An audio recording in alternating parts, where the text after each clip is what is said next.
It was in early 2013 when the legendary Paul Bearer, known to many WWE fans for being at the side of The Undertaker, now done with WWE, walked a young man named Shaun Ricker to the ring. Ricker defeated a man named Ian Wise before a post-match interview. Ricker was targeting the championship from Hollywood, their heavyweight heritage championship, and vowed to win the red carpet Royal Rumble to achieve that. A somewhat frail Paul Bearer, then known as Percy Pringle III, told him to take some time off and put him over as the man carrying the company on his shoulders. What wasn't known until a little later was that this would end up being the final TV appearance, as he passed away soon after at the age of 58. That young up-and-comer at the time, Shaun Ricker, is the megastar you know today as L.A. Knight. Yeah. Not only was L.A. Knight the final superstar that Paul Bearer ever managed in the ring, but they were together for a good part of 3 years.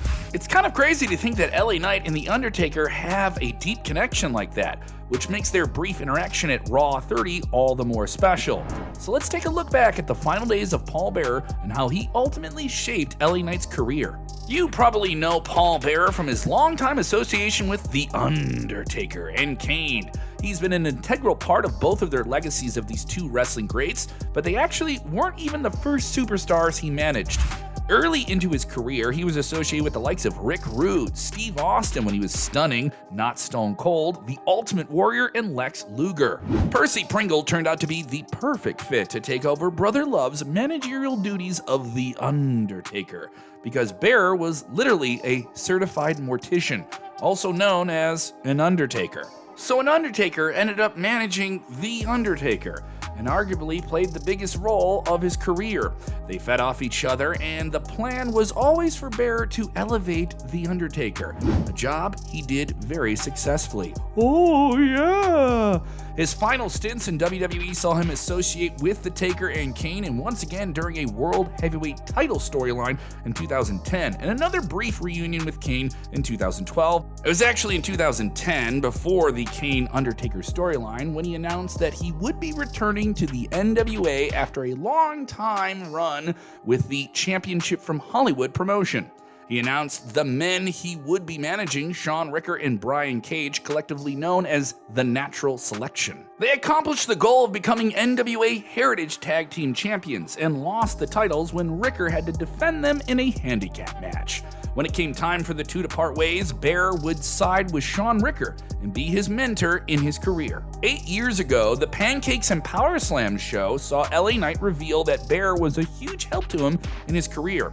Not only was he open to giving him advice, but he would be grateful that his advice was being sought to begin with. Whether it was an email, Facebook message, or text, Bearer was always there to give him the most well-thought-out answers. It was exactly what he needed when he first began his career, because L.A. Knight was still an up-and-comer in his 20s, just 7 years into the business, and in need of a big career boost.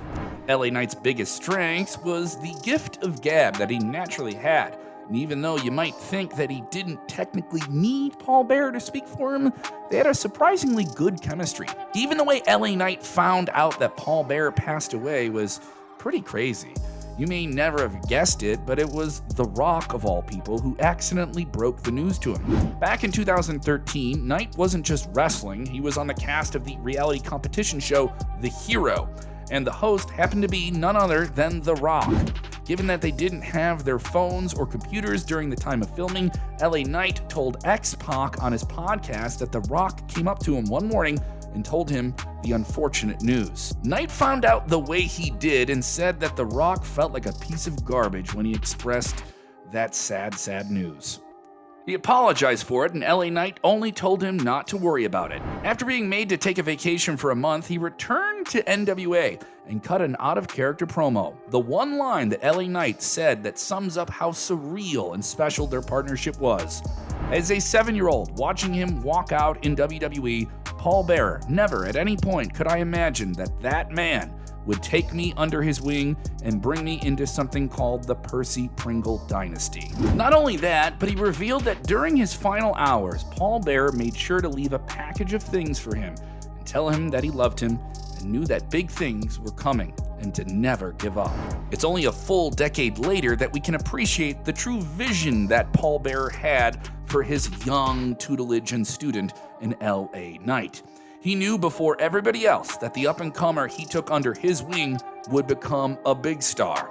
LA Knight ended up fittingly winning the Heritage Championship before losing it to now AEW star Scorpio Sky in the same TV taping. The stipulation of the match was loser leaves town. That was because LA Knight was finally signed with WWE. Unfortunately for him though, this run didn't work out the way he wanted it to, and he found out his real home would be in Impact Wrestling, where he honed his skills for 4 years before jumping into Billy Corgan's now-led NWA for a couple of more years. When he signed with WWE again in the pandemic in early 2021, it was finally meant to be. Timing is everything in the wrestling business, and this time around, it would be a lot different. But the journey was only beginning for LA Knight at the age of 40, and when speaking to Chris Van Vliet, he emphasized how much of an impact Bearer had on him and wanting to take himself to that next level. The Percy Pringle Dynasty, as it was called, includes the likes of Undertaker, Mankind, Kane, Steve Austin, and others. And now he was a part of that and had to fulfill what that commitment meant.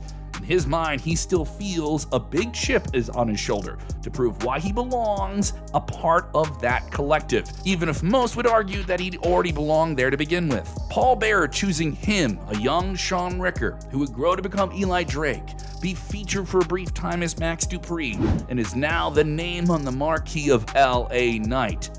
Him having that vision was a stroke of genius that wrestling fans need to recognize. So just remember that every time you see LA Knight walking to the ring, he carries the spirit of Paul Bearer with him.